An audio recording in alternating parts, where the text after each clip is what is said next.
حياكم.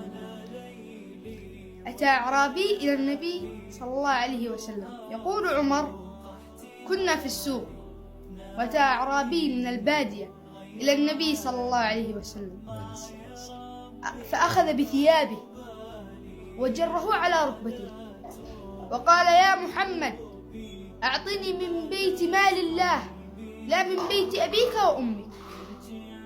فغضب عمر والصحابة رضي الله عنهم وأرضاهم، فسل عمر سيفه والصحابة، فقال: على رسلك يا عمر. قال النبي صلى الله عليه وسلم: أعطوه من مال بيت الله لا من بيت أبي وأمي. فأعطوه، فقال: كفاية؟ قال: لا. قال: زد. قال: كفاية؟ قال: لا. قال: زد. قال: كفاية؟ قال: لا. قال: زد. فذهب الرجل إلى أهله وقال لهم: اذهبوا إلى محمد، إنه يعطي عطاء من لا يخشى الفقر.